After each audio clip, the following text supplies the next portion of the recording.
The dream of a world without poverty has been with us for quite some time. Is this dream achievable? Senator Hugh Segal believes that eradicating poverty is possible, and he joins us now to talk about his decades-long campaign to implement the guaranteed annual income. Hugh Segal, Conservative Senator representing Kingston, Frontenac, Leeds. He's in the spotlight of next week's Big Ideas lecture, incidentally, from the Gardner Museum in Toronto. But before that, we're happy to have you at this table. Great to be here. Welcome back to TVO. I said decades long. How many years you actually been at this? It was a Tory, excuse the expression, thinkers conference in 1969 in Niagara Falls, where a paper was brought forward by a young research director by the name of Keith Banting, who went on to become the director of the School of Policy Studies at Queen's, where he suggested that the inefficiency in the welfare system, the difficulties with employment insurance, the mix between income security and sort of bridging between jobs really required a new approach. And he suggested that, as in a working paper, that a basic income floor, a refundable tax credit, or guaranteed annual income, all the same, is something the party should give real thought to. And I've been a fan of that from that very moment. So you heard that idea 43 years ago and have been championing it ever since. I had hair then, so it was easier.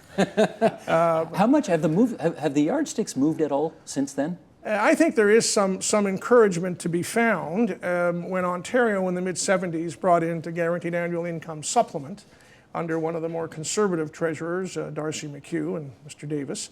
That created for senior citizens above a certain age an absolute guarantee of a minimum income just by filing their tax. No special programs, no being interviewed by welfare officers, but an absolute basic income, which in that context lowered the level of poverty for senior women, who are mostly the makeup of the population above 65 back then, from 34% to under 5% in less than 2 years. That was progress. That then spread to other provinces, and the federal government brought it in a different way. So we do have that measure of protection for our seniors, and that I think is hopeful. I think we've seen other programs brought in by different administrations. The Whitby program brought in, the Working Tax Benefit program brought in by Minister Flaherty, is an effort at least to protect the working poor, to encourage them to stay in the workforce and keep more of what they earn, which I think is very, very constructive. So there are small reeds in the wind that are hopeful, but overall, the core commitment to a pettifogging bureaucracy in the bureaucratic approach to welfare, which diminishes poor people, which doesn't treat them with respect, which asks a series of nanny state questions about their lives, still continues in most of our provinces, and I think that is very much against the process of eradicating poverty. That is really about institutionalizing poverty and keeping people trapped in a web they cannot break out of, and I think we have to rearrange how we go at that. And I presume, as a good Tory and Conservative, you think the state's intrusion into people's individual circumstances and lives is also not consistent with those values. Fair to say? We have a series of relationships we all do with the state. We file our taxes, we have to tell the truth. It's a statutory declaration. And all of us should be doing that.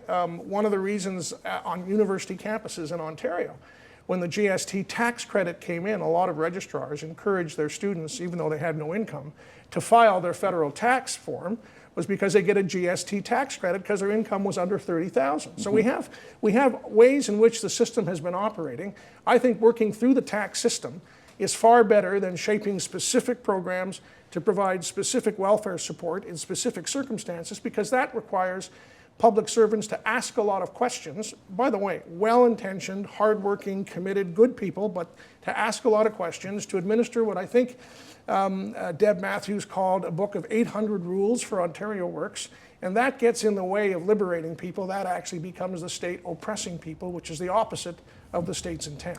If you could have your way with this, how many people, let's say immediately, would benefit? Well, we have, depending on how you look at the numbers, we have, depending on the subset of the population you're looking at, higher numbers, for example, of those who are living in poverty amongst our First Nations, higher numbers amongst new immigrants, higher numbers amongst young people than we've seen in the past. My view would be, if we had a program that said to the 3 million Canadians, grosso modo, who live beneath the poverty line, that for a period of time when they are beneath that line, the tax system would top them up based on an honest declaration of their circumstance, that would break the cycle and begin to actually reduce poverty in this country to middle single digits, which would mean that we would no longer rank 19th in the world in terms of progress on poverty, but rather we would be in the top 5 or 6, as we are for senior citizens. And I am untroubled by, I am troubled because I think they don't get it, some of my friends on the far right who say you must never pay anybody if they're not working. You must never pay them for doing nothing. Well, the problem is, the vast majority of people who are beneath the poverty line are working. Some are holding down 2 low-paying jobs, and it's just not sufficient to meet the basic requirement for food, clothing, heat, transportation, and shelter. So I think we could be doing a top-up, which would be universal and temporary over time, as opposed to these welfare programs which tend to be self-perpetuating and which tend to hold people within their grasp in a very unconstructive way. You have just expressed what a common criticism we hear about this program is, which is we can't pay people to do nothing. That's I mean, you've said it's not true, but that's out there. Can we put this poster up and look at the monitor over my shoulder if you like, Senator Siegel? This was something that somebody who posted to the Globe and Mail's website said less than a year ago. It's a utopian dream. If you brought in a guaranteed annual income, a lot of taxpayers would decide not to work. It's that simple. If you had a good job but were only earning $25,000 a year, but you knew that the GAI was $20,000, would you not quit your job? Cut back a little? Just go with the flow? That's from Liz. What do you say to Liz? I would say to Liz that the presumption in that is that people who are on welfare are glad to be on welfare. They'd rather be receiving help from someone else than earning their own living and making their own way in the world and doing better. There's no evidence to back that up. And if we look at places where this has been tried, and I think of Dauphin, Manitoba back in the mid-70s, the amount of people working did not diminish. The amount of people in the workforce stayed exactly what it was. Fill in the blanks on that a bit, because we know about this experiment in Manitoba in the 70s, but I don't know why it's not happening anymore. Dauphin is, well, that's a separate question, why it's not happening. But Dauphin was an experiment, federal government, Prime Minister Trudeau, Manitoba government, Premier Schreier, where they basically said to the 4,500 people, families who lived in Dauphin, if you sign up for this, file your tax forms, etc., at the end of the year, if you fall beneath the local poverty line, we will top you up automatically. And this went on for 5 years. I think the total cost for the experiment was about $17 million. And what they found through that was some fascinating things. They found, for example, that the only people who worked less were students who had to leave high school to help their families when they fell into poverty. They stayed in high school longer. Clearly, an outcome we would all want. Some mothers stayed home with very, very young children or stayed home with older people who needed care when they had the option to do so. But otherwise, the level of engagement in the workforce was as robust as it ever was. More importantly, people who, only 17%, 18% of the population needed help. The vast majority did not need any help at all. It's tied to the kind of crop cycle, if you wish. But everybody benefited because arrests went down, admissions to hospital went down, incidents of family abuse went down. All tieable to this policy, you think? Well, it's the only difference between that control area that was looked at by the researchers and the rest of Manitoba where this didn't happen. So education enrollment surged. And all those things, by the way, save us money. When you don't have hospital admissions fall 8%, arrests fall by a certain amount, all those other negative pathologies don't happen because everybody knows in the end they will not be impoverished. They may not have as much as they had in a good crop year, but they'd have the basics. And in my judgment, that's the sort of grand security and freedom bias that we should be looking at in a new approach to our programs in terms of social policy. And what happened? Government changed. The government changed in Manitoba. The government changed in Ottawa, and none of the research was done to see how the program had worked out. It's just been in the last few years that a very determined researcher has taken out all the anonymized data sets and begun to produce, with research that's supported by the Canadian Institute of Health Research, some of the outcomes that we now know actually did happen, because we all understand, and this is not a program about healthcare, but the social determinants of health, we all understand now are fundamental to managing our healthcare system and keeping people alive and healthy and engaged for a longer period of time. Clearly, poverty is one of the greatest predictors of bad outcomes in all those other areas. And what Dauphin showed us was that you can reduce those bad outcomes simply by topping up in a way that is reasonable and fair-minded. You were quoted in the National Post about 6 months ago saying the elephant is getting angrier, hungrier, and more unfriendly every day and is becoming far less invisible. Meaning what? that the gap between rich and poor in this country is not getting better, that the gap between how the system treats, for example, wealthy person files his taxes, her taxes, puts in a huge donation they've made to a local hospital. They get the money back automatically for their tax refund. No one asks, well, was one of your big clients the chairman of that campaign? Did you have a relationship with somebody who was working at that, in that campaign? No one asks that question. You give the proof of the donation, you get the money back. But people who are poor, well, I actually have to face a whole bunch of questions, right? Do you have a spouse in the house? Did your son get a job as a busboy at Red Lobster? And did he bring in a little bit of money to save for his education? Is that over your asset level? Does that have to be cut back, or do we take you off your monthly check? We do a whole bunch of those things to poor people, as if poor people can't be trusted to make rational decisions with modest resources in a way that will be in their interest and in society's interest. And I think that elephant is going to get angrier, and I don't think it's anybody's interest to ignore it. Okay. That sets the table for the debate to come. Thank you, Senator Siegel, for setting it up. How do we eliminate poverty? From the public's complicated attitudes towards poverty to the political momentum required to make the change, what stands in the way on a national poverty strategy? To help us answer those questions, we're now joined in the nation's capital by Glenn Hodgson. He's Senior Vice President, Chief Economist at the Conference Board of Canada. And with us here in studio, Armin Yalnizyan, Senior Economist at the Canadian Centre for Policy Alternatives, and Andrew Coyne, columnist with Post Media News. And of course, we welcome back Senator Hugh Siegel. Okay, let's go around on this. Andrew, guaranteed annual income, you like? I like a lot of parts of it, a lot of aspects of it. So the basic idea of obviously of the state has an obligation to make sure nobody falls below a certain basic minimum, I like. And in fact, I would replace the current minimum wage with a minimum income guarantee. Secondly, I think the idea of trying to withdraw benefits very gradually as income rises is absolutely fundamental to any welfare reform.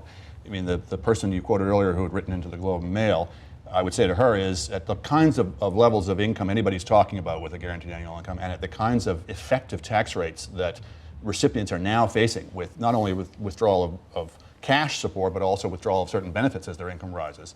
The real disincentive to work there is not giving money to people who don't work, it's taking it away from them when they do. And that's what you're really trying to correct.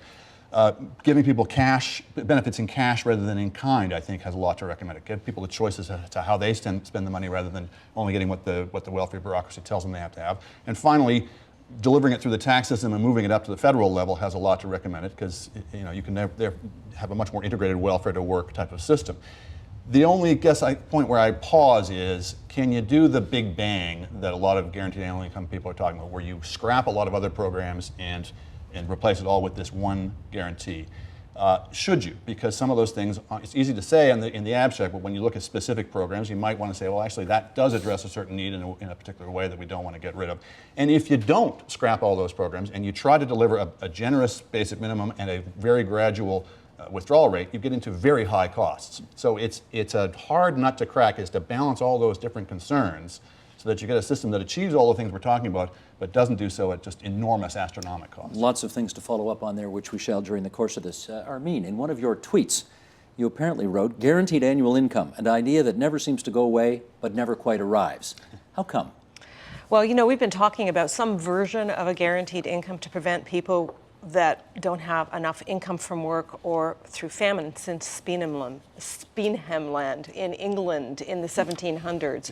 And it's just one of these ideas that is very challenging. Everybody wants to do something to prevent people from just falling off the planet when things don't come together properly.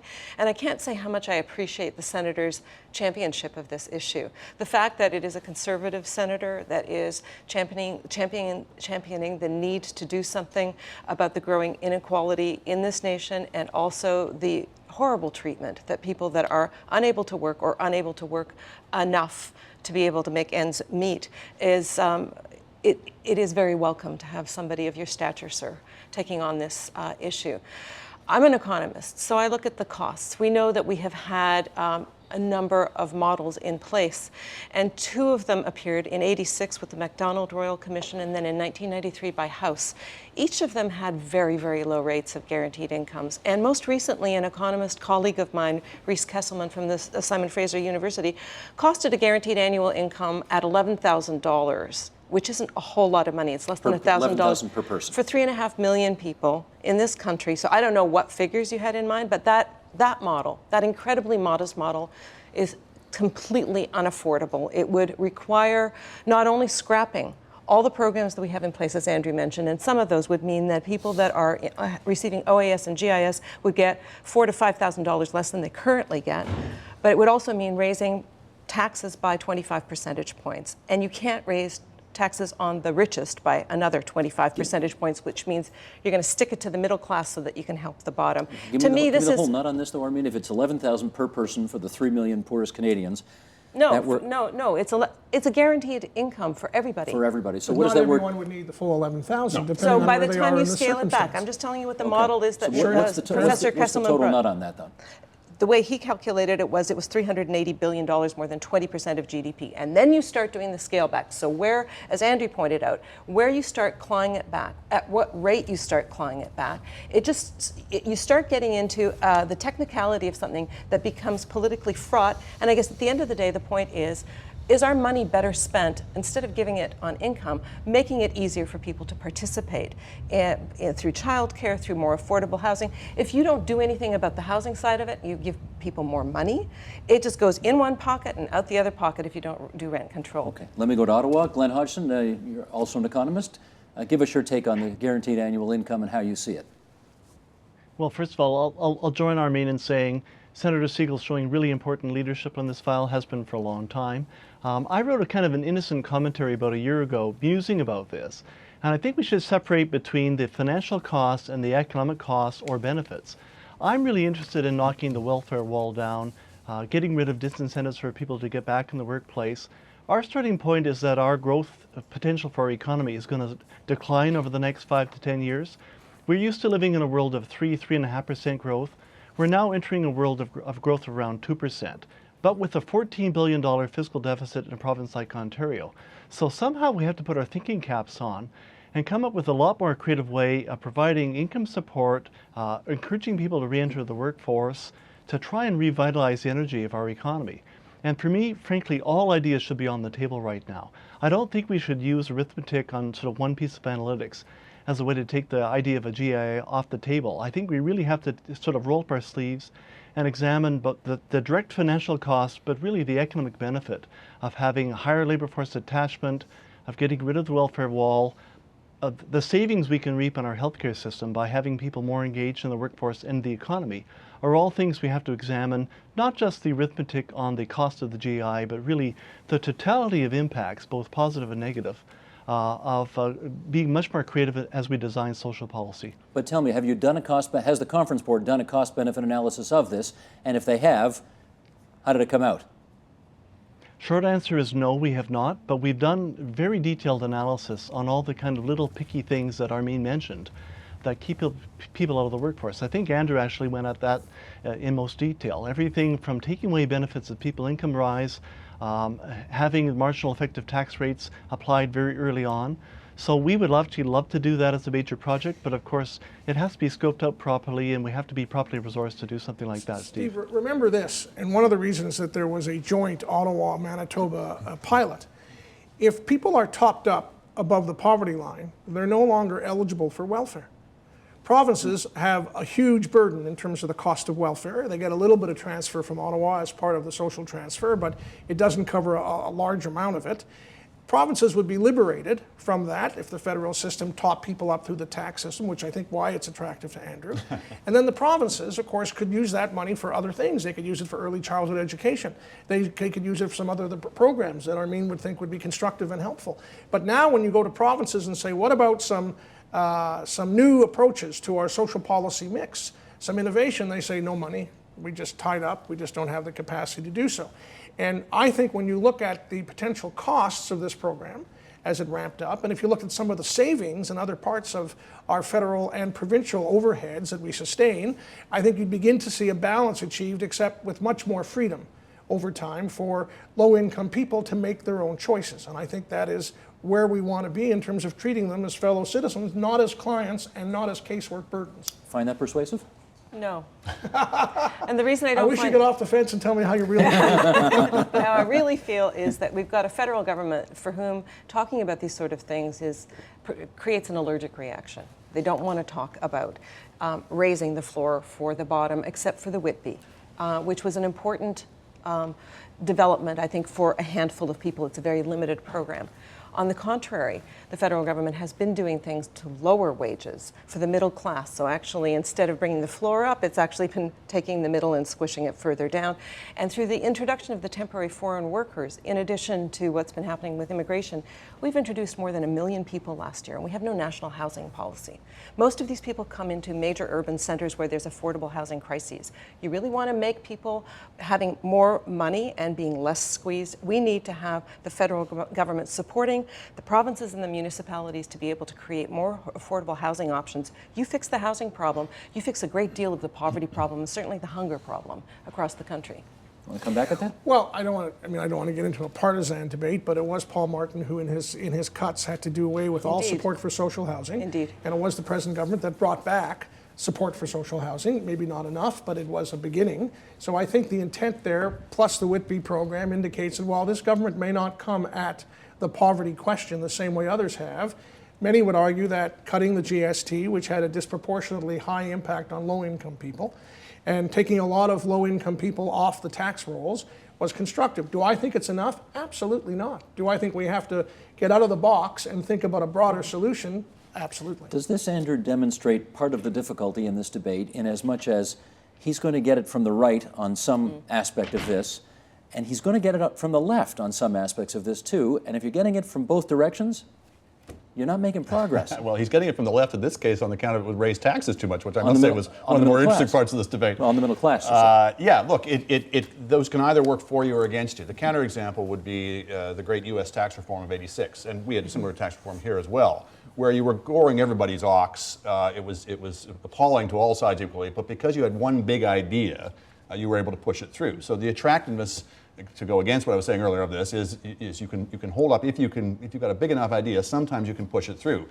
I'm skeptical whether in this case that would be the case. I think you would find not only are you going to find entrenched opposition from the provinces who would like to have their control of their programs. But why would they if they're going to have fewer people on their welfare rolls? Why would they oppose Because it? it also means fewer clients. It also means less element of power, less things that you can do to show that you're helping the people of your province.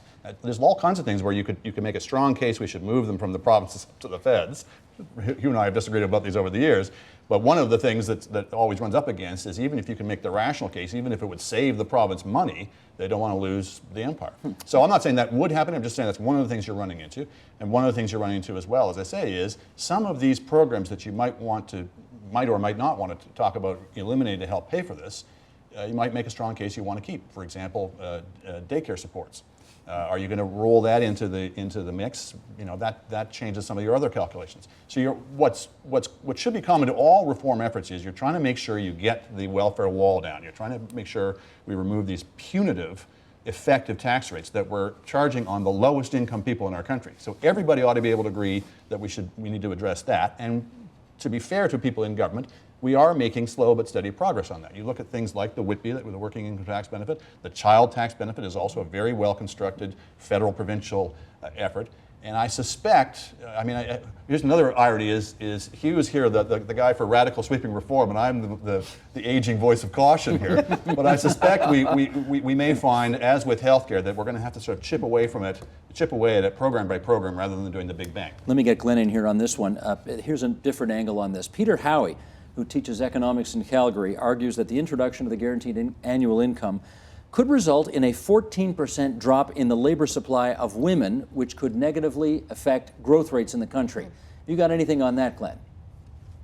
Well, we haven't done hard analysis, Steve, but I guess my response to that is if you dismiss all good ideas before you bother to do your homework, you're never going to advance the agenda at all. I think a lot of this is around calibration. Looking at the LICO, looking at the level of support, looking at how you'd actually design the program. I mean, in our thinking, I thought about whether we could do another pilot, like the MINCOME program that was done back in the 1970s.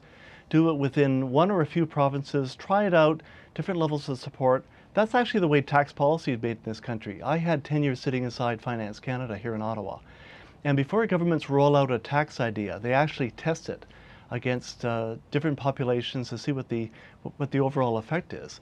This is clearly a program that would have to be tested with different levels of support and the kind of ramping down and the kind of marginal tax rate you would apply.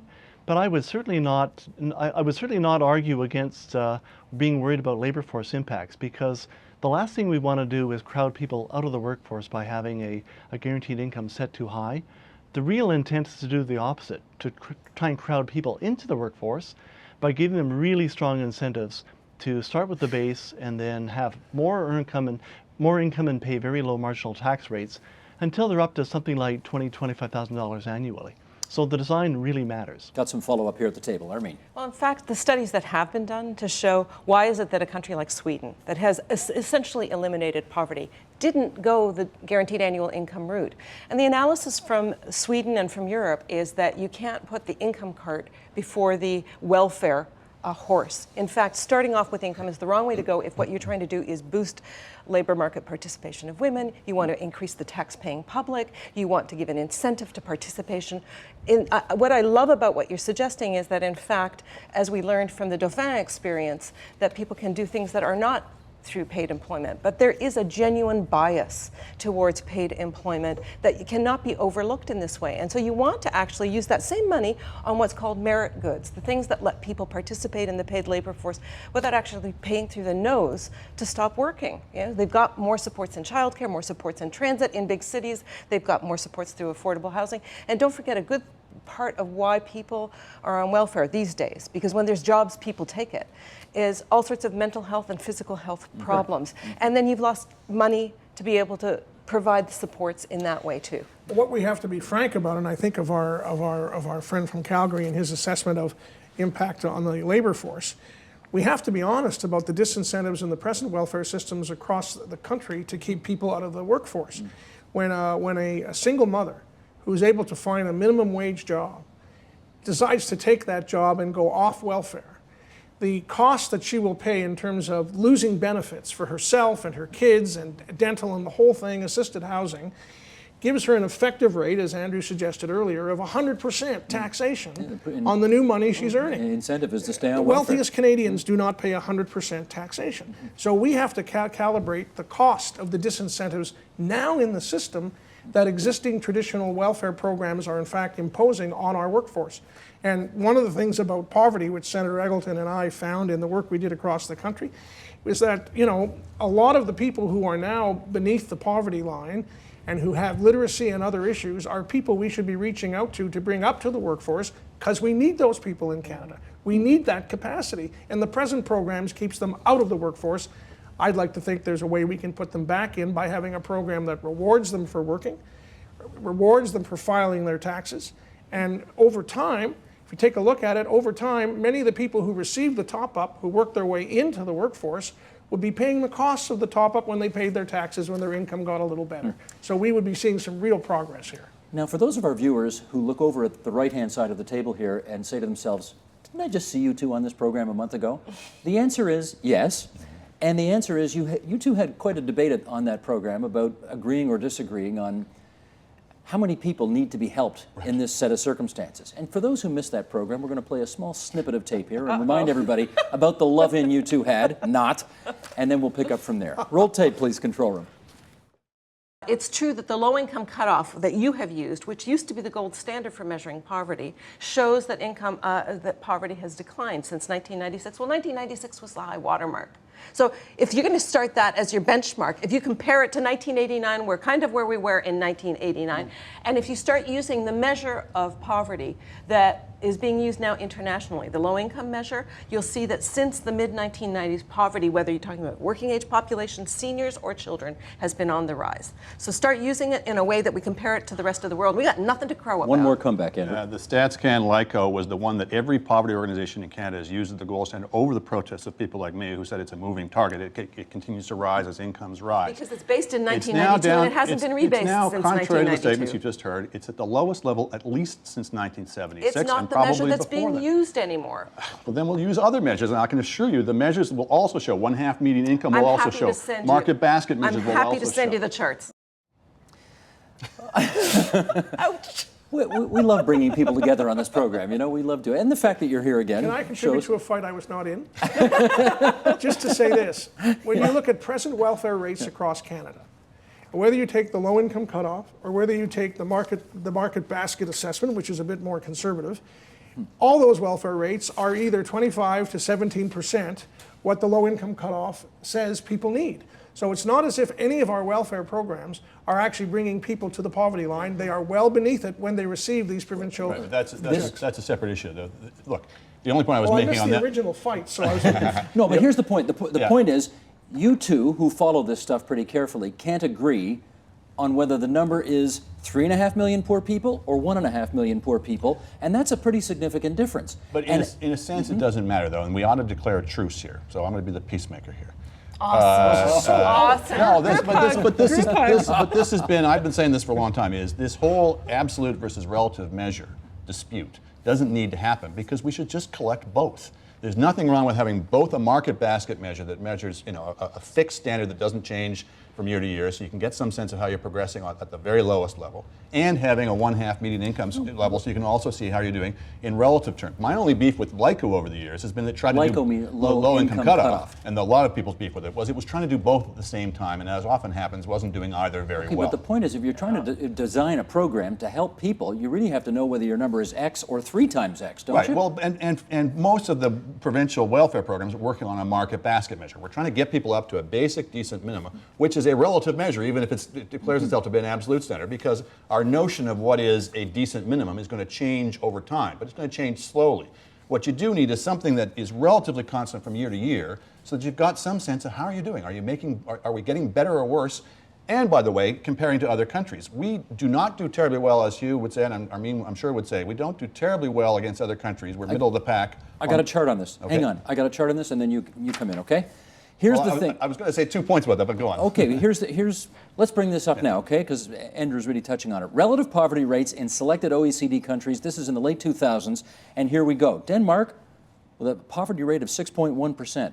France, keep unveiling, let's go. A little over 7%. Sweden, 8.5% almost. Switzerland, over 9%. The UK at 11. Here's us at 12. We got a pretty high rate. In the US, of course, is 17.3%. Yeah, now, does that not argue for us doing something? Well, the point I wanted to add to that, and that's useful information, but the other thing I would add to that is if you compare countries using a common standard, a market basket measure, let's say the U.S. poverty rate or any constant rate you want to use, we actually come out quite well. We score quite close, as the Luxembourg income study showed, we score quite close to the Scandinavian countries. So we do well on the absolute measures, we don't do so well on the relative measures. Those are both useful pieces of information to have, and I don't see why we want to exclude either piece from our studies. I would actually totally agree with you that Statistics Canada does track several measures. They all tell you something different. It's important to see them all. But the truth is, it doesn't matter if you've got 1.5 million or 3.5 million people living in poverty.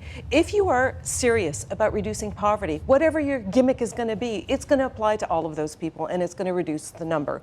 And that's surely what we are all committed to do at some level, is that in a country as rich as ours, we shouldn't have very many poor people at all. And the people that are income poor because of whatever set of reasons that they cannot bring themselves out of poverty, there should be programs that either support them because they're ill, or support them because they're old, or support them because they're children, as the CCTB, the Canada Child Tax Benefit, does, or it should be able to help them move out of that poverty. Just one very quick point is, one fundamental difference, though, is it is possible, at least in theory, in principle, to eliminate poverty measured on a market basket measure.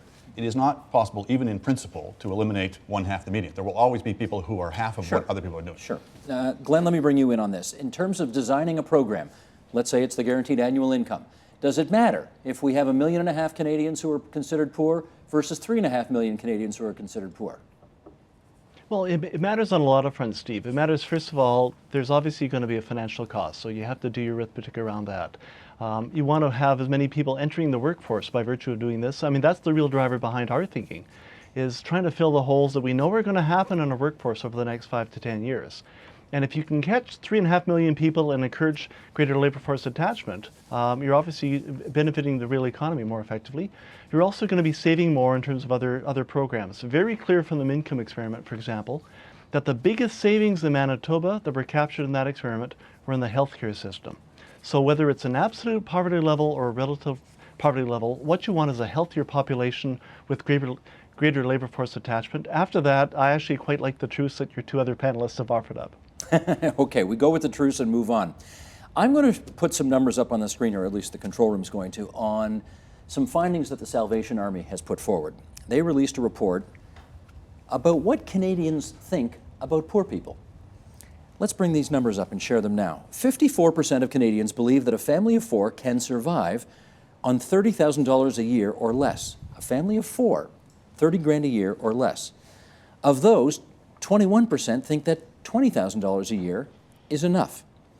43% of Canadians agree that, quote, a good work ethic is all you need to escape poverty. 41% believe the poor would, quote unquote, take advantage of any assistance given to them and, quote, do nothing. 28% say the poor have lower moral values. 23% surveyed say poor people are in that position because they're lazy. Those numbers, March 2011, courtesy Angus Reid. Okay, coming at you first. This is not some far right, or for that matter, far left fringe of Canadians. There are some pretty large numbers there. How do you explain this? I think we have to talk about bigotry as it relates to poor people and how long that has been emblematic of some aspects of our social premises in this country.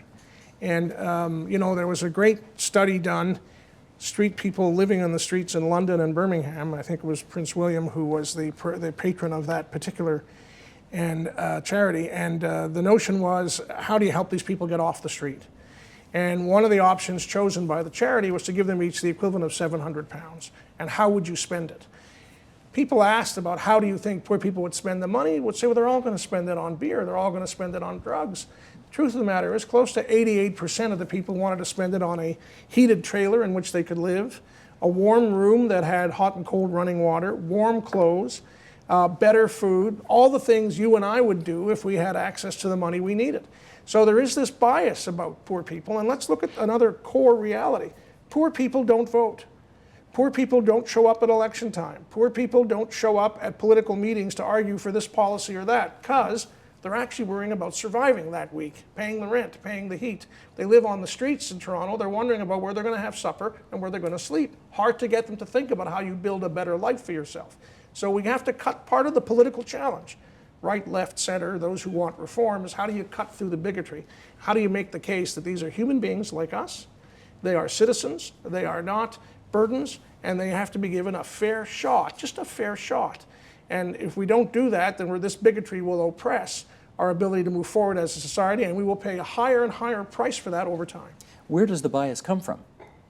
Oh, you know what? There's a little bit of I'll give you a great story. When we were in Halifax with our Senate committee, one of the people who appeared before us was a woman who'd been very actively involved in community work. And one of the things her community did was put together Christmas baskets for disadvantaged folks in downtown Halifax. She went to one meeting and said, I know we're putting together baskets with shortcake and cookies and all that great stuff that we want them to have and a turkey, etc. What if we just gave these families the money and let them decide what they wanted to buy for Christmas? Everybody was horrified. Not because they're bad people, they're good people. They're giving time and money to help. But there's a notion that the swells know better. We understand the welfare system, those good people who work as civil servants, they can make decisions about how other people live their lives. That violates core premises, in my view, equality of opportunity and freedom, and it is deeply prejudicial against poor people, and I think more of us have to speak out about it. Andrew, where do you think these numbers come from? Well, bigotry might be too strong a word. I think it's, I'll use a softer phrase like mistaken correlations. Look, a strong work ethic is a necessary condition for escaping poverty, but it's not always a sufficient condition. And that's, I think, one of the things they're missing in that. It may be true that some people on welfare have drug problems or mental illnesses. It doesn't mean that everybody who's on welfare or poor is suffering from those. So they're seeing certain observations of people who might fit the stereotype, and they're extrapolating from that, and I don't think they're correct in doing that. One of the points I just wanted to add to what Hugh said is, in terms of, I mentioned earlier, giving people cash rather than benefits in kind. I would extend that to things like social housing. I'd rather give people money to subsidize the housing of their choice rather than making them go into the housing that I've built for them because I know better. I'd rather give them money to purchase the daycare services of their choice rather than making them go to the daycare service that I've selected for them because I know better. So these extend to a lot of different types of questions, and on this I'm certainly foursquare with you. Armin, what role do you think politicians play in perpetuating this stereotype? I have no idea, Steve, but I just want to say that, in fact, if you asked those same questions, if the Sally Ann went and asked the same people the same questions about the top 1%, you'd probably get roughly the same percentages. The majority of people don't actually think that people don't work enough, and that's why they're poor. The numbers actually spoke to that. And I think, rich people and poor people, neither of them have the monopoly on laziness and, not working harder if you give them the breaks. You take a look at the tax cuts, right? Like, they got the tax cuts, they were supposed to invest, everybody's sitting on their hands. It was a reasonable thing to do, to sit on their hands post-crisis. But it's like, what you get the money for if you're not going to use it. So you can actually take those same questions, and if you apply it to any group, all the stereotypes that Andrew mentioned will come to the fore because people aren't given time to think about who are we talking about here. And I think the biggest reason why there has been a switch over, and I think I'm so grateful again to the senator and other political leaders that keep bring us back to Doe in a way that a whole generation of politicians haven't. I grew up in a generation where everybody understood there, but for the grace of God go I. I could have a heart attack. I could get cancer. I could get hit by a truck and become immobile. Stop. All of these things can happen, and I am rendered poor. And it isn't because of something I did wrong. Right. Yeah, sure, sometimes I will make decisions that are bad. And people that are poor, when they make a bad decision, it's a much higher cost. Sure. They've got no financial cushion or networks to say, hey, that was a bad call. Let me help you get back on track. So I just think this idea that there, but for the grace of God, go I, we really do need to have those protections in place. And it goes back to some of the things you were saying, that if a welfare mom, a single mom, gets a job and loses drugs, dental, social housing, subsidized childcare, come on, all of us would be in that same position. So why don't we extend those goods to everybody so that there isn't this friction between the poorest of the poor and the next tranche? Senator, and then Andrew. You and I had an email exchange after the federal election debate, which you chaired magnificently on the national networks. And I said, how come poverty didn't come up? And you said, well, I don't get to decide what subjects come up. We do polling and we get a view of what Canadians want to have discussed. Nobody wanted to discuss poverty. United States election just took place. The word poverty really didn't come up in any meaningful way. So we have somehow, I think, come to a conclusion that if we don't talk about it, if we walk by the gentleman sitting on the street with his dog and smoking a cigarette and looking for a few dollars, this problem will disappear. And what we know from the costs in our prisons and the costs in our healthcare system, that this is actually not happening. The problem is getting worse in terms of long-term costs for the system, and therefore we have to deal with this. And to my friends on the right, I say it's a matter of efficiency and fiscal responsibility. To my friends on the left, I say it's not a matter of specially designed jobs by government departments who have better solutions because they know better. It's about treating people with a sense of equality and decency. Now, I've had no success in the last 40 years, so you have the right to be critical about that, but I'm going to keep at it. Hope springs eternal. And just very quickly, just to pick up a point that Armin was making, part of the reason people gave these answers was that they had no personal knowledge of poor people. They weren't coming in contact with them very often. And one of the ways you counteract that is in the design of our social institutions, et cetera, you want, as far as possible, for people of differing income levels to encounter each other, to rub shoulders with each other. We're never going to have, certainly I don't want us to have exactly equal incomes across the board, but you want people to be within social distance of each other so that they actually see what people are like and how they live their lives, et cetera. One of the mistakes, not to beat this hobby horse to death, but one of the mistakes of social housing was it warehoused all the poor people in one place where we could conveniently forget about them and not have to deal with them. And one of the benefits of a different approach is you try to get people into different housing in different neighborhoods so they're not all locked up together. I wonder, though, Glenn, whether, and people will help me with the exact quote from the Bible, but I think Jesus said something like, the poor will always be among us.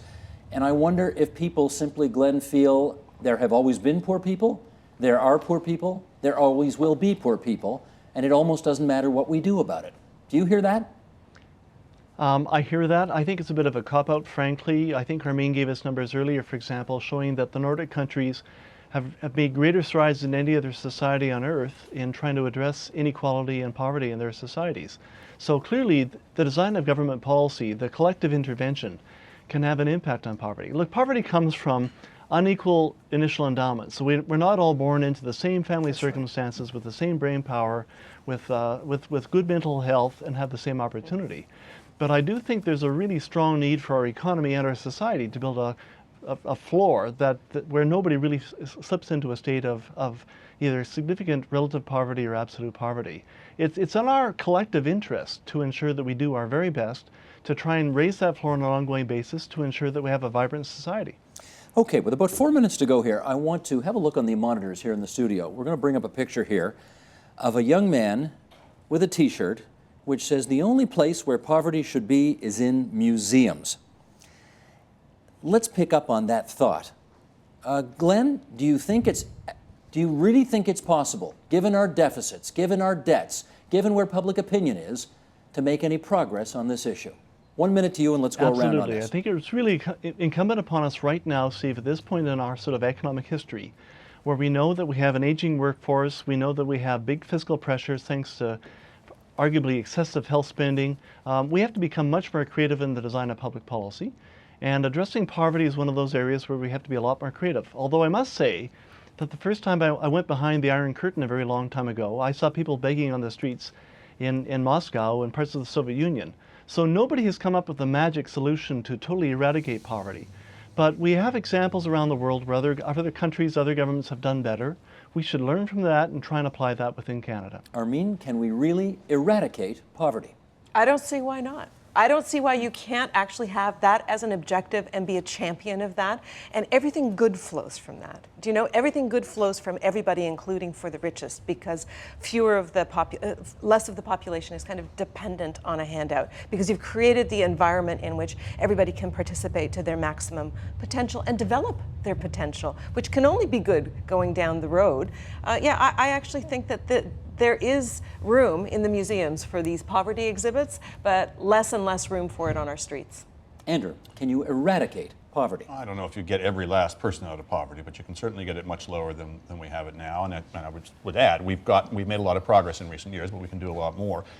It remains true, I know it's a cliche, that the best thing for all concerned is for people to have jobs. One of the biggest and strongest arguments for guaranteed annual income or that kind of reform is to remove the barriers on the supply side, on the workers' side, to getting into work. We should be no less vigilant on trying to remove some of the barriers on the demand side, where we're needlessly increasing the cost of employment and therefore making it harder for people to find jobs on that side of the market. So we need to take both a supply side and a demand side approach to the labor market. If we can get unemployment down, not to zero, but to very low levels, we certainly see that you get improvements on the poverty side from that as well. I seem to recall it was his former boss who said the best social program is a job. And there's no doubt that that's in fact true. Yeah. Brian Mulrooney, for those who don't remember that you were his chief of staff. Can we really eradicate poverty? I think the answer is we have to try. And if we don't try, then we are saying there's a curable illness out there to which we do have the solution, but it's not really important enough for us to invest to make that happen, and that is actually immoral, in my judgment. Bravo. I take the view that all the money in the world, all the federal treasury, provincial treasury dollars cannot solve all the social problems in the world. Part of what we have to conclude is poverty a cause or a result, and that is a very large debate, and I'm on one side, others whom I respect a lot are on the other side. But we do know this. We do have, in my view, enough resources to massively reduce poverty. And if we do that, the other pathologies, bad health outcomes, social determinants of health, dropping out of school early, illiteracy, family violence, unhappy association with the law, and all the rest will actually reduce. So on that basis, I think we have to try. And you, as a guy who've spent how many decades in politics as well, watching all of this, do you think our political system is capable of meeting this challenge? Yeah, because I think our political system is running into some very large brick walls around costs and revenue and the way in which you do things. And if we continue to do things the way we always have, none of that will get better. So whether it comes from the left or the right or the center right or the middle, I don't actually care. But if we don't address it, then our situation is going to get remarkably worse for all aspects of our society, not just low-income people. Let me thank everybody for partaking in our discussion today, and you two were awfully civilized today, I must say. Because you put us together. Glenn Hodgson from the Conference Board of Canada, thanks for being there on the line from the nation's capital for us. Senator Hugh Segal here in our studio in Toronto, along with Andrew Coyne, the columnist for Post Media, and Armenia Alnesian, the senior economist for the CCPA. Thanks, everybody. An honor. And we're right back with program producer Stacey Dunseith and what's new online at the agenda this week, so please stay with us. I shouldn't have said. Support Ontario's public television. Donate at tvo.org.